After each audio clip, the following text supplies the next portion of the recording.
So first of all, tell us a little bit about your book. Yeah, sure. So this is the first book, Fred Gets Frustrated. It's the first in a planned series that'll cover social emotional development skills. And this particular book focuses on frustration and anger and, helping children calm down and having them really think about the best ways to intelligently handle these emotions. So sort of the first steps in emotional intelligence. I also found out yesterday, I'm so excited, like over the moon excited. Mom's Choice Gold Award recipient. Oh, that is awesome. Congratulations. Thank you very much. Yeah, super excited. I was like over the moon. It's a good tool for parents and homeschoolers, teachers, therapists. I think it's relevant for most kids ages 4 through 9. Right, like who doesn't get frustrated and angry sometimes? And I think it's even a good refresher for parents because I've heard that feedback too from parents, reading along, like saying, oh, I could use that reminder. So, and then in addition to this, just to go with this, I created a companion calming activities flashcards deck.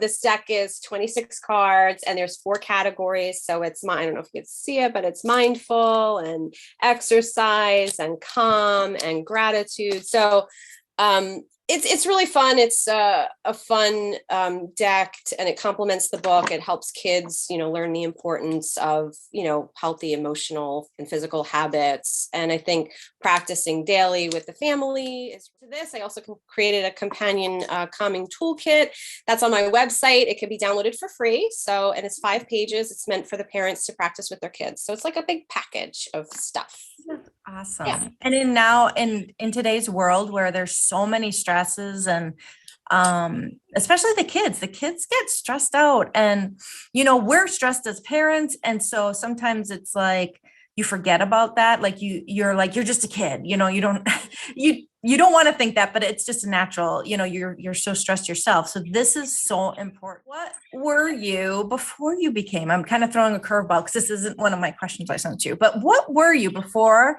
you became a children's book author?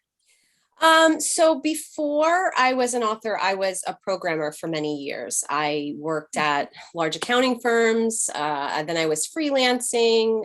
During that time, I worked on lots of projects. I did lots of techie stuff. I worked on websites and products and what else? So and then I even did an iPhone app. Yeah, it was fun. It was neat.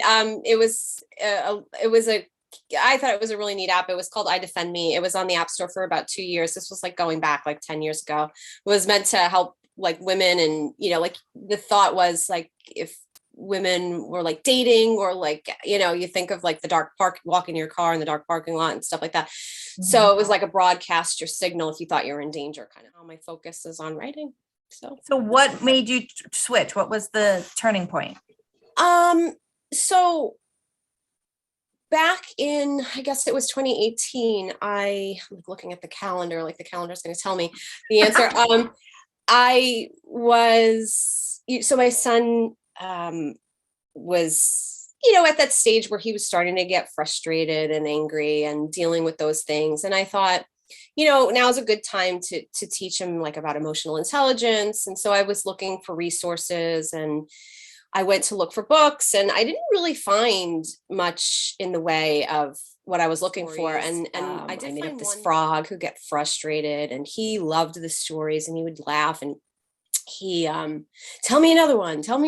So I was making up all these stories and, of course, it just kind of crossed my mind, like I should write these down. And it made sense I also in that way to write it down and share it with others because, I felt like as a parent, if I'm looking for this kind of content, then I've got to imagine that other parents are looking for this kind of content too. So so that's kind of was where the idea started. And then I really didn't hunker down with it until 2021. And that's it. The rest is history. So what was the most challenging thing in publishing for you?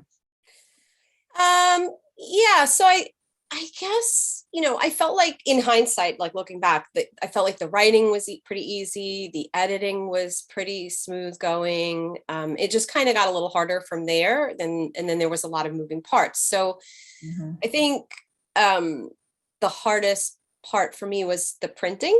There was a little bit of confusion for me at the onset, and I did some research, but I didn't really do enough research. I think I could have Mhm. spent more time with it. And so I think that cost me some time, and that was precious because I was doing the Kickstarter, and Mm.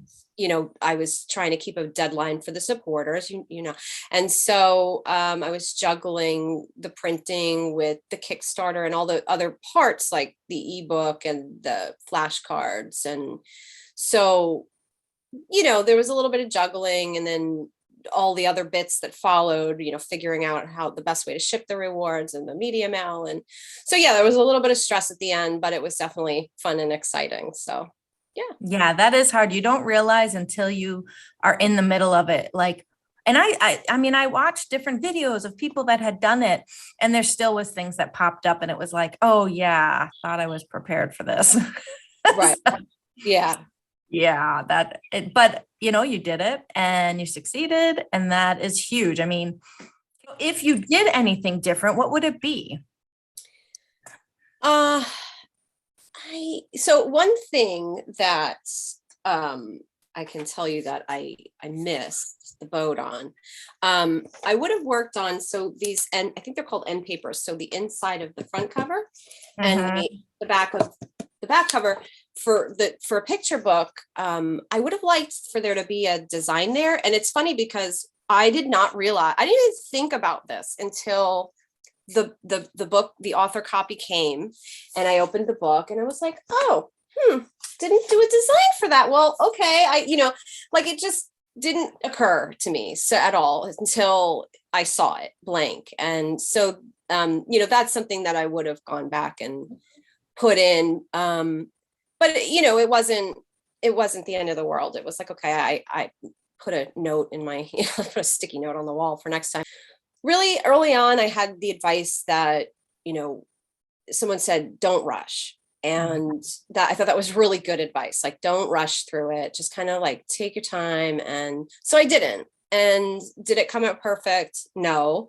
But the second piece of advice I heard was, take imperfect action. So for me, taking action was better than sort of, if I had realized, 3/4 of the way through, like I'm about to go to print, and now I'm like, oh wait, I've got to design that, like that would have cost me a lot more time. So Mhm. I took action, and I learned a lot as I went through the process. And I feel like, I learned a lot of invaluable things that I know more now than I did a year ago.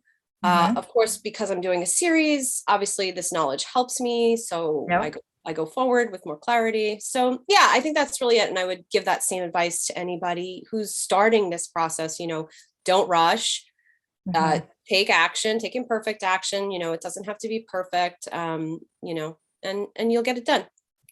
It's like nobody sees the imperfect things that we see when Right. it's our project, Right. so that's very good advice. Yeah. So you said it was a series. What anything in the near future coming up, or where would you like to see yourself in 5 years? Like an interview of a job?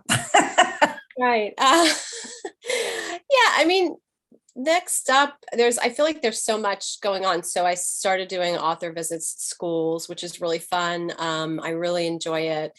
The kids ask such fun questions, and they kind of sideline you with questions that you weren't expecting, but then some of them really get into it, and they really have their own, like, I'm writing a story, and I'm thinking about publishing, so like it's really exciting, and I'm enjoying that. So I'm kind of just enjoying that. And then also the second book in this series I'll be working on probably in the next coming months.